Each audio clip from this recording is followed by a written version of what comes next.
Why, hello. Welcome to the next installment of the wee Wednesday Blether. I am coming to you live from Montana, and I can promise you here in Montana that the fields are ripe for harvest.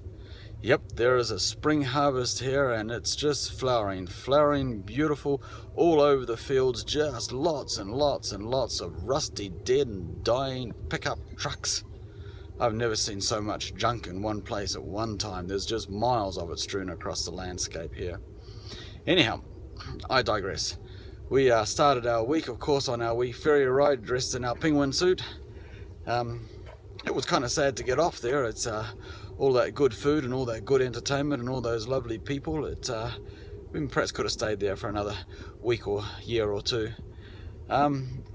With relative ease, we snuck through all the assisted access areas to get off the boat, and we rode through Brooklyn and rode over the Brooklyn Bridge, which was almost my first time of experiencing bell blister.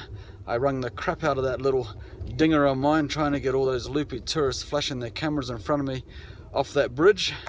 Yep, a bit of a scary time riding through Manhattan, but once you got used to the pedestrians on the cycle paths and the trucks turning left and the pedestrians on the cycle tracks and the pedestrians turning left, once you kind of got used to it, you could tolerate it. We had a lovely time in Manhattan, including a lovely bicycle ride around Central Park, and we even went to Tom's restaurant. And if you know what that means, you know where I was or where we were.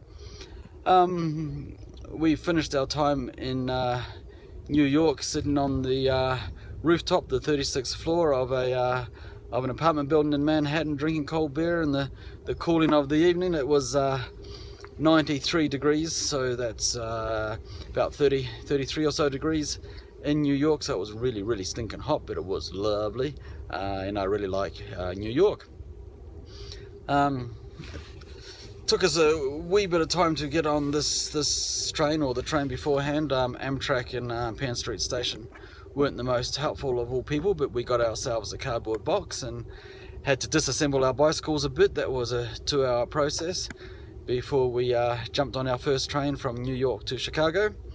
And dear Ella, I can tell you now that your lovely home state of Pennsylvania is a very peaceful place. It's very peaceful indeed. We know it's peaceful because we were asleep when we entered it and we were still asleep when we left it. So peaceful place. Thank you for Pennsylvania there, Ella. And we carried on through Indiana and Illinois, and then later up through Wisconsin and North Dakota, and I can promise you that in those parts of the United States, I would say for going on 100 years now, that red paint has been very cheap to buy. Either that, or there's a lot of very patriotic Norwegians up there, because absolutely every barn you go by, it is painted the same color red. But yes, we got into Chicago and we got picked up by our friend Vetus, and we frantically walked around Chicago because we were 2 hours late, and went out for a very cool lunch. I had a shaved roasted beef sandwich, and then we were dumped back on the train again. Thanks for that, Vetus. We had a wonderful time, and then we've been on this. We're in a little sleeper carriage, so we're all by ourselves, and it's really peaceful and really quiet and really weird, but really nice. And our bicycles are not too far away, and somewhere about in the middle of the night, our train divides in two, and one half will go to Seattle and we will go to Portland. So I think that's us for the week. And I know you can't see me that well, but you can see out the window. It's flat. Montana is flat, and so is North Dakota, and maybe Minnesota. Yep. Okay. I think that is all for now. Bye bye, and see you in either Portland or Astoria.